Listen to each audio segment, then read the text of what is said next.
Ahoy, ahoy, welcome to a brand new edition of the Ramble Reaction. Over there with his jazz hands and finger guns is handsome Dan Nye. And sitting right there in his Sunday finest is clever Eric Muller. Hey, it's just like, you're going someplace you want to discover the fate of something. Speaking of discovering the fate, I was really expecting you to go with, today I'm spending it with family. I'm spending my day with my family. Then I'm going to portray them for Charlize Theron. I was really And looking for then that. I am going to be a little tree person. I don't know where you went with the end of that, but Groot! Got it, a little tree person. So, The Fate of the Furious. It's yet another Fast and the Furious movie with more cars, more of The Rock, and more action. So, Dan, tell us about this movie. Fast 8. You're right. This movie. It was a movie. Was it? It was. I saw it. I can say it was a movie. And that's the thing. I'm a little bit about the plot. You saw from the trailers, and I'm not going to go too much into it because there would be spoilers if I continued.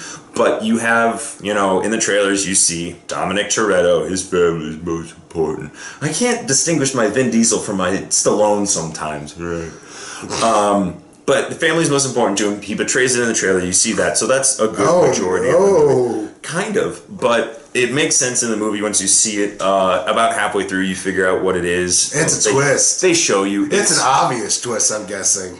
It's pretty obvious. That's the one thing I will say about this movie. The plot's really straightforward. If you've seen the other ones, you kind of know where the plot's going. There was no plot twist that surprised me. There were some scenes there. This movie, I will say, wildly entertaining.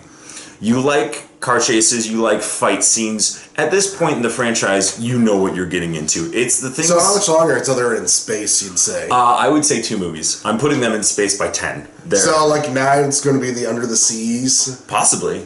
Although they do, you saw in the trailer. The Death of the Furious? But you do see in the trailer in this one that there is a very large submarine sequence. So they're kind of getting under the sea with this one.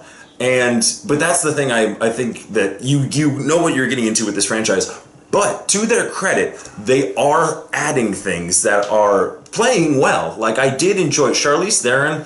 Like, she's not, you hear that name when you think Fast and the Furious, and you're like, what? And you watch the movie and you're like, I like what she's doing. Like, she is there. She's having fun. She's sinking her teeth into a villain role, and you're just like, yeah, I buy this. And then Helen Mirren is in it for a good chunk too, which is also really fun. The highlights still are The Rock and still Jason Statham. When you have those guys for a majority of the movie, they're like literally, I would say a good 10% of this movie is them talking about how they're just going to stomp the shit out of each other. Mm-hmm. And some of the insults are just glorious and they're so funny. They don't ever really get to fight, but it is teased a lot, and it is seeing those two go toe-to-toe and what they're doing. You're still getting the other cast of characters. But so we're waiting until, the 11th one where they'll fight in a volcano? Maybe. But they already fought in the 7th one. They fought in the last one. So, and that's the thing. They keep adding onto it. But I will say they're adding... One thing that they added in this one, they're putting more stakes into it, like much more personal stakes, which I did enjoy. You're getting more scenes. You're getting some more quiet scenes with some more, they're trying to do stronger acting, which could feel out of place. You heard a little snort over there. They did it a little bit in the last one with the unfortunate passing of the character of Paul Walker. Yeah. And he's mentioned that is one thing I didn't enjoy about this movie is Scott Eastwood is in it. And he's kind of like Brian Walker Light or Paul Walker Light. And he's just the guy below Kurt Russell. And they try to integrate him into the gang. And I'm like, this character just feels really unnecessary. I don't think he added anything to the story. All right, anything else you didn't like about this? The movies are formulaic, but it's not so much I didn't like that, because I knew what it was going in. And sometimes you will step back and you'll be like, this is ridiculous. I'm watching a Fast and the Furious movie. Of course it's going to be ridiculous. All right, well, grade The Fate of the Furious and do it fast. so fast. I'll give this movie... I'm torn between a B and a B minus, because it's a B as far as entertainment value. It's a B minus as far as a movie goes. I only saw the 7th one in theaters. These aren't movies that I'm going to be like, you have to go own them. It's it's fun to watch if you like these kind of movies. If you don't like mindless action movies, you're going to stay away from it, and that's fine. We have yet to see whether or not this is going to be the anomaly that Furious 7 was and made over $1 billion. So... I think it was tracking not so high, but this is only Sunday, so... I think it was tracking to 500 opening weekend.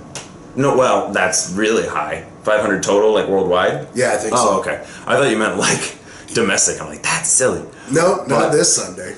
No, not this Sunday. But it's a matter of if you like this movie, you'll like it going forward. But it's more of the same. There's nothing that's gonna blow your pants off or change the world of your cinematic universe of Fast and the Furious. So. Alright, that was Handsome Dan. I'm Vin Diesel, Clever Eric. Please like, comment, share, and subscribe. We're family. I'm just gonna let you keep going. As we always end the show with ahoy, ahoy, anchors away, ramble on. I don't have family. I'm a tree. I was also an iron giant.